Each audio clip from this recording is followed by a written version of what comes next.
GDP क्या है? तो जीडीपी को ये समझिए कि वो एक तरह का गुल्लक है और ये गुल्लक जिसमें देश भर के लोग गुल्लक को भर रहे हैं। तो जितना बड़ा गुल्लक होगा उतनी हुई जीडीपी। अब इस गुल्लक को आप कैसे समझते हैं, कैसे नापते हैं? इसमें 3 बातें होती हैं। एक, गुल्लक भरी जाती है जो आम लोगों का खर्चा है, जिसको प्राइवेट एक्सपेंडिचर कहते हैं। हम और आप जो रोज़मर्रा के खर्चे करते हैं अपनी ज़िंदगी में, वो सबसे पहले गुल्लक में डालते हैं। दूसरी बात जो उस गुल्लक में डाली जाती है वो है सरकार का खर्च, कि सरकार कितना खर्च कर रही है, वो गुल्लक में पड़ने वाला हुआ दूसरा खर्चा। और तीसरा खर्चा होता है कि जो कैपिटल एक्सपेंडिचर किया जा रहा है, चाहे वो कंपनियां करे, सरकार करे, जो एसेट बिल्डिंग हो रही है, उस पर गुल्लक में ये जो है तीसरा खर्च पड़ता है।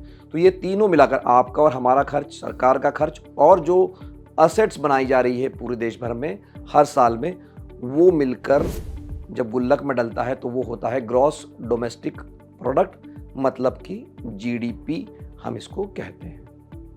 तो मान लीजिए कि जीडीपी में इस साल 100 रुपये जमा हो गए, अगले साल वो जमा होकर हो गए 107 रुपया, तो कितने बढ़े? 7 रुपया। तो ग्रोथ रेट हुआ 7%। इसलिए आप बार बार सुनते होंगे कि भारत की जीडीपी 7% की रफ्तार से बढ़ रही है। मतलब गुल्लक में कितना पैसा अगले साल पड़ रहा है वो हुई ग्रोथ, और उसका प्रतिशत को कहते हैं हम लोग जीडीपी ग्रोथ। और आपने बार बार सुना होगा कि भारत दुनिया की सबसे तेज़ी से बढ़ने वाली, ग्रोथ करने वाली इकोनॉमी है। और अब तो हमारा गुल्लक, मतलब हमारी इकोनॉमी, हमारे जीडीपी आने वाले वर्षों में दुनिया की तीसरी सबसे बड़ी अर्थव्यवस्था बन जाएगी। तो फिर आप सोचेंगे कि जब तीसरी बड़ी अर्थव्यवस्था हम बन चुके हैं तो अब भी हमारे लोग जो है गरीब क्यों हैं? अब भी क्यों हम 84 करोड़ लोगों को मुफ्त में राशन देते हैं? तो कारण ये समझिए कि जापान जो है उसका गुल्लक और हमारा गुल्लक लगभग बराबर है। लेकिन जब जापान का गुल्लक बढ़ता है तो वो बढ़ता है सिर्फ 12 करोड़ लोगों में, और हमारे देश में वही गुल्लक करीब 150 करोड़ लोगों में बढ़ता है।